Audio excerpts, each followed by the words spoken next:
The awakening hungers. The cargo vessel Phantom drifted through the void between stars, its weathered hull bearing the scars of countless journeys through the harsh emptiness of space. Red warning beacons pulsed around its perimeter, broadcasting a universal message that any spacefarer would understand: danger, maintain distance. The ship wasn't particularly impressive by modern standards, a refitted transport from the early days of humanity's expansion into the stars, now relegated to hauling mining equipment to frontier outposts. Captain Marcus Fleming sat in the command chair, his calloused fingers drumming against the worn armrest. He was a veteran of the space lanes, with eyes that had seen too much and a face etched with the lines of responsibility. The Phantom had been his home for 15 years, and he knew every creak, every whine, every subtle vibration that moved through her frame. "Captain, we're picking up something unusual," said Eliza Nakamura, the ship's sensor specialist. Her hands moved with practiced efficiency across the holographic interface. "Three vessels approaching from Sector 9, configuration unknown." Fleming straightened in his chair. "Human." "Negative," Eliza replied, her expression tightening. "Definitely not human design, nothing matching known allied species either." The captain sighed deeply. The Phantom had been on a routine run, 3 weeks of blissful monotony as they transported critical excavation equipment to the mining colonies in the Epsilon Eridani system. Now this. "Wake the crew," Fleming ordered, "and activate the warning protocols, double strength." In the distance, three gleaming vessels cut through space with predatory grace. Their hulls shimmered with an iridescent material unknown to human engineering, organic curves contrasting sharply with the Phantom's utilitarian design. On the lead ship, Director Krell surveyed the approaching human vessel with 6 gleaming eyes, his exoskeleton shifting colors with his changing emotions. "What is that primitive vessel?" Krell asked, his translator converting his harmonics into standard galactic language. "Unknown, Director," replied Navigator Vex, studying the readings. "It appears to be transmitting warning signals on all frequencies." Krell examined the flashing warning that scrolled across their communication system: "Dangerous vessel, unpredictable SYSTEMS, maintain distance." His outer membrane rippled with amusement, a deep azure spreading across his carapace. "Primitive intimidation tactics," he chittered. "The Vexari Consortium claims all salvage rights in this sector. This vessel appears suitable for technological study." Director Vex ventured carefully. "Our scans indicate life forms aboard. The vessel is not abandoned."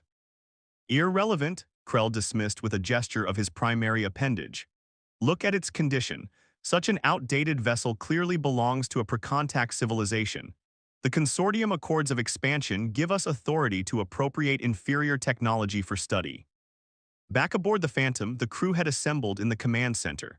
There were only 5 of them: Fleming, Eliza, Chief Engineer Rodrigo Diaz, Security Officer Jin Park, and Medical Officer Dr. Tomas Wright. They had worked together for years, forming a tight-knit unit bound by the peculiarities of their unique vessel. "They're ignoring our warnings," Eliza reported, her voice tight with concern. Jin checked his tactical display, his dark eyes narrowing. "Should we prepare defensive measures, Captain?" Fleming shook his head slowly. "Not yet, let's see what they want first." He turned to Rodrigo. "How's she feeling?" The engineer glanced at his diagnostic panel, where unusual energy patterns pulsed in configurations that defied standard engineering principles. "Agitated," he replied simply. Everyone on the crew understood what that meant. The Phantom wasn't like other ships. Years of experimental retrofits with recovered alien technology had given it certain peculiarities, systems that operated seemingly of their own accord, strange energy flows that appeared and disappeared without explanation, parts of the ship that reconfigured themselves when no one was looking. "Easy, old girl," Fleming murmured, placing his palm against the nearest bulkhead. The metal felt warm beneath his touch, almost like living tissue. "Let's not jump to conclusions." The communication system crackled to life. "Unidentified human vessel, this is Director Krell of the Vexari Consortium. Your ship has been designated for technological assessment under Consortium Salvage Protocol. Prepare for boarding and inspection." Fleming exchanged glances with his crew before activating the response channel. "Vexari vessel, this is Captain Marcus Fleming of the Earth Freight Authority vessel Phantom. We acknowledge your communication but must deny your boarding request. This ship is classified as Category D hazardous under human space protocols. For your own safety, maintain distance. There was a pause before the alien response came.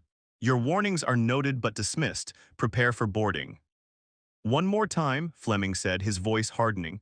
The Phantom is not a standard vessel. It has unique properties that make unauthorized boarding extremely dangerous. We're not refusing out of hostility but concern for your safety. The alien vessel continued its approach, extending a boarding tube toward the Phantom's main airlock. Fleming turned to his crew, resignation in his eyes. They're really going to do it, Eliza said. Jin checked his sidearm. Captain. Fleming raised a hand, no aggressive action but stay alert. He turned to Rodrigo, how's she responding? The engineer's face was grim as he studied his readouts. Energy patterns are intensifying, the experimental systems are becoming more active. Captain, she's never reacted this strongly before. A metallic clang reverberated through the ship as the boarding tube connected. Moments later, 6 Vexari in sleek environmental suits entered through the Phantom's outer airlock. Fascinating architecture, one of them commented, scanning the corridor walls. Highly inefficient design. Director Krell led the boarding party, his movements confident despite being in an alien environment. Locate the command center. We need to secure the primitive control systems. As the boarding party moved deeper into the ship, the overhead lights began to flicker and dim. The Vexari activated their helmet illumination. Poor maintenance, Krell commented dismissively. The boarding party reached a junction where the corridor branched in 3 directions. Strange layout, one Vexari noted. No logical design principles. Krell consulted his scanner. Life forms detected in this direction, he said, pointing to the leftmost corridor.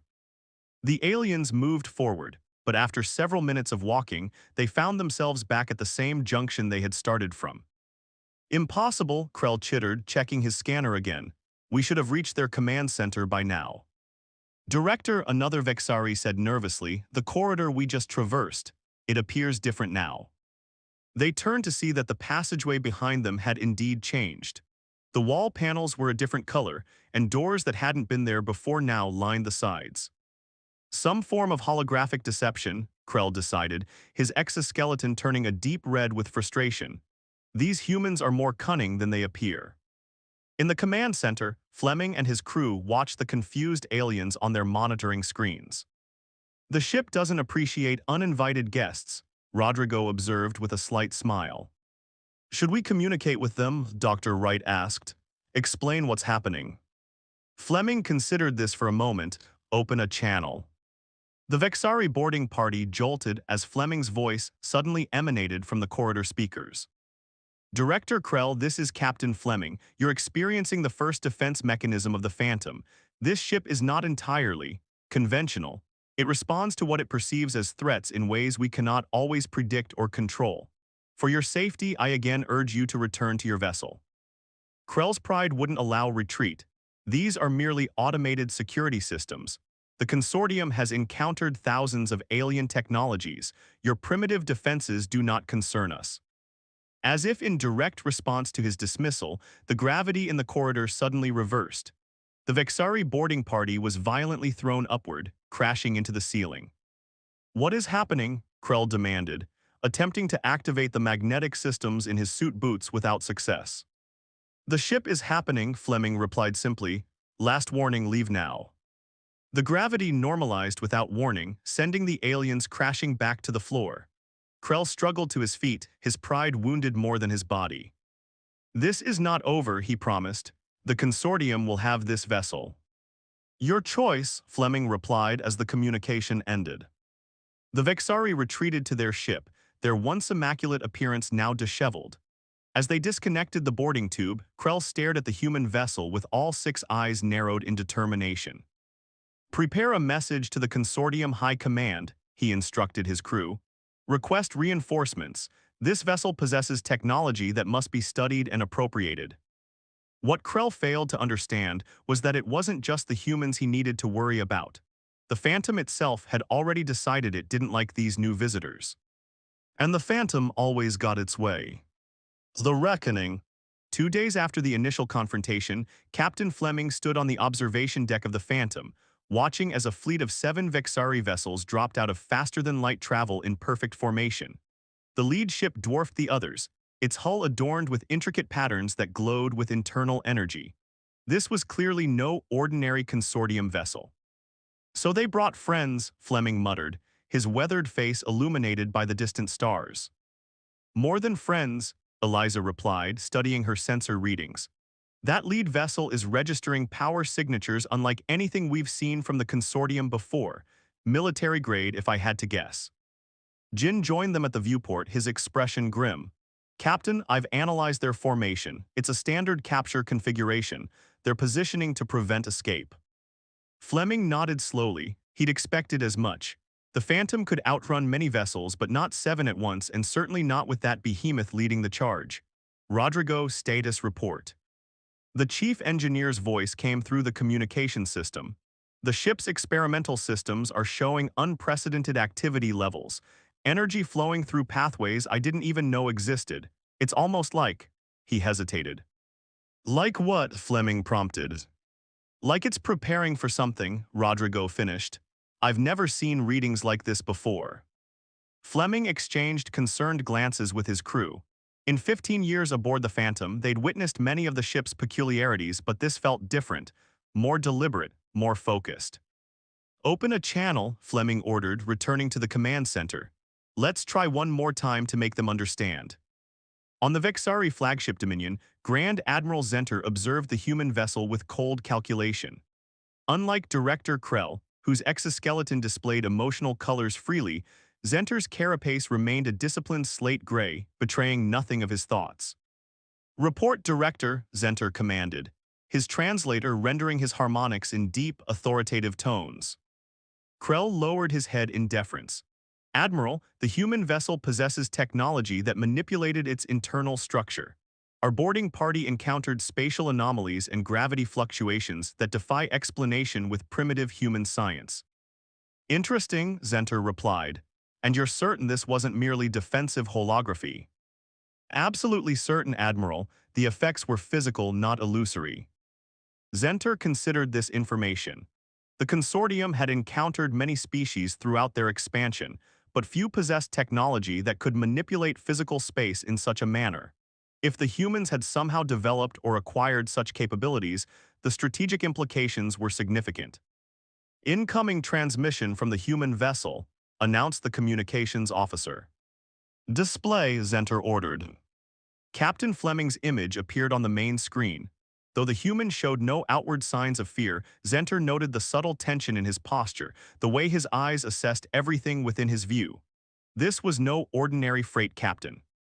"This is Captain Marcus Fleming of the Earth Freight Authority vessel Phantom. I need to explain something critical about our ship before this situation escalates further." Zenter stepped forward. "This is Grand Admiral Zenter of the Vexari Consortium. Your explanation is irrelevant. Your vessel contains technology of interest to the Consortium. You will surrender immediately or face consequences." Fleming's expression hardened. "Admiral, the Phantom is classified as a Category D hazardous vessel for a reason. This isn't a threat or negotiating tactic. In human space, ships are classified based on their stability and predictability. Category of vessels are standard. Category B have minor irregularities. Category C require specialized handling. Category D, like the Phantom, have developed unique properties that even we don't fully understand." "A touching concern," Zenter replied dismissively. "But unnecessary. Your primitive classifications do not concern us." "It's not about classification," Fleming insisted. "The ship itself is the issue. It's semi-sentient and highly unpredictable even to us. The experimental technology integrated into its systems has evolved beyond our complete understanding." This gave Zenter pause. "You claim your vessel is alive." "Not exactly alive," Fleming clarified, "but not entirely mechanical either. The Phantom has developed its own patterns and behaviors over time. It reacts to perceived threats in ways we cannot always predict or control." Zenter turned to his science officer, who had been analyzing the human vessel during the conversation. "Verification. Energy patterns are unusual, Admiral," the science officer admitted. "Unlike anything in our database, there appear to be multiple systems operating independently of central control." Zenter considered this new information. If the humans were telling the truth, it would explain Krell's experience. On the other hand, it could be an elaborate deception to protect valuable technology. Your concern is noted, Zenter finally replied. However, this only increases the consortium's interest in your vessel. Prepare to be boarded. Any resistance will be met with overwhelming force. As the communication ended, Fleming turned to his crew. Well, we tried again. What now, Captain? Dr. Wright asked. Fleming looked around at the worn bulkheads of the command center, feeling the subtle vibrations that ran through the ship. Unlike regular vessels, the Phantom's vibrations weren't consistent, they changed, almost like a heartbeat or breathing pattern. Now we let the Phantom decide how to handle our visitors. Rodrigo frowned from his engineering station. Captain, the ship's awareness has been increasing exponentially since the first encounter. This could get unpredictable. I know, Fleming acknowledged grimly, but they've made their choice.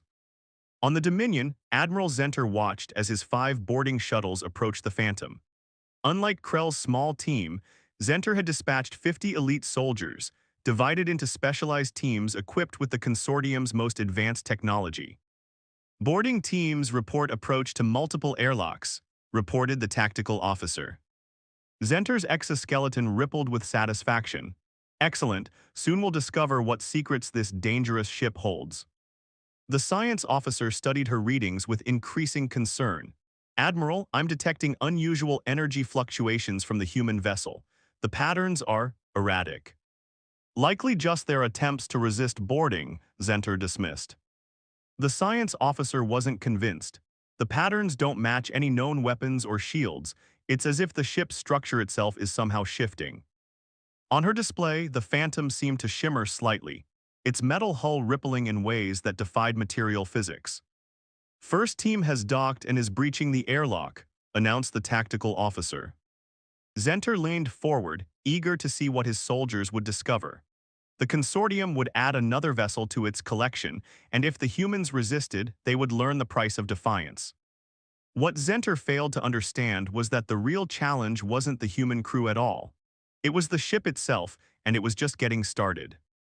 The first team of Vexari soldiers moved through the Phantom's main airlock with practiced precision, weapons ready, scanners sweeping for threats. Their leader, Commander Vhex, had been briefed on Krell's previous experience and was determined not to be caught unprepared. Stay alert, Vhex instructed his team. Expect unconventional defenses.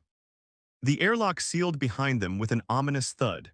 The Vexari looked around at the aged metal walls and dim lighting, unimpressed by what they saw. Primitive construction, one soldier commented, running a scanner over a bulkhead. Their technology is centuries behind ours. Vhex consulted his tactical display. The command center should be 2 levels up. Team 2 will secure engineering. Teams 3 through 5 will locate and detain the crew. As if responding to his words, the lights in the corridor suddenly brightened, then dimmed again. The Vexari raised their weapons instinctively. Just unstable power systems, Vhex said, though his tone lacked conviction. They proceeded down the main corridor, which should have led to a central junction according to the scans. Instead, after walking for nearly a minute, they found themselves facing a solid wall. This doesn't match our scans, said a confused soldier. Vhex activated his communication device. All teams report positions. Team 2 here, we're trying to reach engineering, but the corridors keep changing. Team 3, we found what appears to be quarters, but no humans. Teams 4 and 5, we're encountering difficulties. The ship's interior doesn't match any of our scans. Suddenly, Captain Fleming's voice echoed through the corridor. I tried to warn you, the Phantom doesn't appreciate uninvited guests. Show yourself human, Vhex demanded. I'm in the command center, Fleming replied calmly. But that's not important right now. What's important is that you understand what's happening. The ship is responding to what it perceives as a threat. As if to emphasize his point, the floor beneath the Vexari suddenly tilted at a sharp angle. Several soldiers lost their footing and slid down the now sloping corridor into darkness. What is this? Vhex demanded, clinging to a wall fixture. That's the Phantom, Fleming explained. It can modify its internal structure, not everywhere and not all at once, but enough to be problematic for those it views as enemies. The floor leveled again, but now the corridor looked completely different. Where there had been a dead end, there were now 3 passages, none of which matched their original route. In the command center, Fleming and his crew monitored the increasingly chaotic situation. Rodrigo's hands moved frantically over his engineering console. "Captain, the ship's experimental systems are fully active now," he reported, his voice tight with concern. "I've never seen it manipulate its structure this extensively before." "Can you control it?" Fleming asked. Rodrigo shook his head. "You know I can't, not when it's like this. I'm just trying to maintain life support and keep the hull integrity stable." On the monitors, they watched as Team 2 found themselves walking in endless circles, always returning to the same junction despite taking different paths. Team 3 had discovered a storage compartment that had sealed behind them and was now slowly filling with a non-toxic but disorienting mist. Teams 4 and 5 were experiencing localized gravity anomalies, with some soldiers walking on walls or ceilings while others floated helplessly in zero-G pockets. "Should we help them?" Dr. Wright asked, watching the confusion unfold. Fleming considered the question carefully. "They came here to take our ship by force, but I don't want unnecessary casualties." He activated the ship-wide communication system. "Admiral Zenter, your teams are in danger. Call them back now before the situation deteriorates further." On the Dominion, Zenter watched with mounting rage as his elite forces stumbled about like disoriented larvae. "This is some kind of trick," he insisted. "The humans must have advanced technology concealed within that decrepit hull." The science officer studied her readings with growing alarm. "Admiral, the energy patterns throughout the human ship are intensifying. It's as if the internal structure really is reconfiguring itself." "Impossible," Zenter snapped. "No vessel can reorganize its physical composition in real time." But the evidence on the screens was becoming difficult to ignore. Commander Vhex's voice came through the communication system, strained and urgent. "Admiral, we're encountering extreme difficulties. The ship's interior layout changes constantly. Corridors appear and disappear, rooms move, and there are areas where fundamental physics seems locally altered." "Find the control center that manages these effects," Zenter ordered. "We're trying, Admiral, but—" Vhex's voice cut off as a loud metallic groan echoed through the communication. On the screens, Zenter watched in disbelief as a section of the corridor wall suddenly folded inward, separating Vhex from half his team. Simultaneously, Team 2 reported that they had somehow returned to their entry airlock despite walking away from it for 20 minutes. Team 3's situation had worsened. The mist in their sealed room had thickened to the point where visibility was reduced to arm's length. Back on the Phantom, Rodrigo looked up from his console, his face pale. "Captain, the ship is accessing systems it's never touched before. It's activating the experimental drive." This was alarming news. The Phantom had been fitted with an experimental faster-than-light drive years ago, salvaged from an unknown alien vessel. The drive had never functioned properly, which was one reason the ship had been classified as dangerous. "Can you shut it down?" Fleming asked urgently. "I'm trying," Rodrigo replied, his fingers flying over the controls. "But you know how it is when the Phantom decides to do something." Fleming nodded grimly. The Phantom had its own ways of handling situations.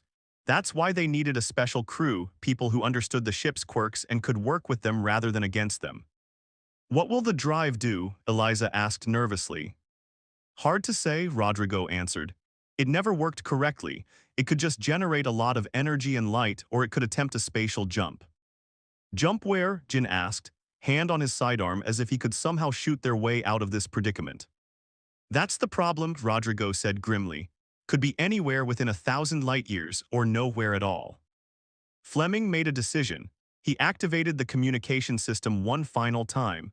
"Admiral Zenter, this is your last warning. The Phantom is activating experimental drive systems. We cannot predict or control the outcome. Remove your boarding parties and withdraw your vessels immediately." Zenter's response was immediate and furious. "These desperate tactics will not dissuade the consortium. Your primitive vessel and its technology will be ours." Fleming looked at his crew, resignation in his eyes. "Then may whatever gods you believe in have mercy on us all." Aboard the Dominion, alarms suddenly blared as the science officer shouted, "Admiral, massive energy spike from the human vessel. It's unlike anything I've ever seen." On every display, the Phantom began to glow with an inner light that seemed to bend the space around it. The boarding teams reported that corridors were stretching impossibly, rooms expanding and contracting, gravity fluctuating wildly. For the first time, uncertainty flickered across Zenter's exoskeleton. "Withdraw the boarding teams," he ordered. "All vessels maintain distance." But it was too late. The Phantom's experimental drive had fully engaged, creating a rippling distortion in spacetime that expanded outward, engulfing not only the human ship but all 7 Vexari vessels as well. In a blinding flash that momentarily outshone the nearest star, the Phantom and the Vexari fleet vanished from normal space. When Captain Fleming opened his eyes, the viewscreen showed an unfamiliar starfield. Rodrigo was already checking their position, his expression a mixture of disbelief and awe. "Captain, we've jumped nearly 300 light-years," he reported, "and we've brought the Vexari ships with us." Fleming turned to the communication system. "Admiral Zenter, can you hear me?" After a moment of static, Zenter's voice came through, subdued for the first time. "We receive you, Captain Fleming." "Now do you understand why we warned you?" Fleming asked, without triumph or anger. "The Phantom isn't just a ship, it's something more, something we've learned to work with rather than control." There was a long pause before Zenter replied. "Your warning was accurate. We have much to learn about your species and your technology." "Not technology, Admiral," Fleming corrected. "Partnership. The Phantom chose us as much as we chose it. Perhaps now you understand the one rule humans have learned in our journey to the stars. Some things cannot be taken, they must be earned." As Fleming ended the transmission, he felt the familiar vibration of the Phantom beneath his feet, steady now, almost content. The danger had passed, at least for the moment. And perhaps, just perhaps, a new understanding had begun.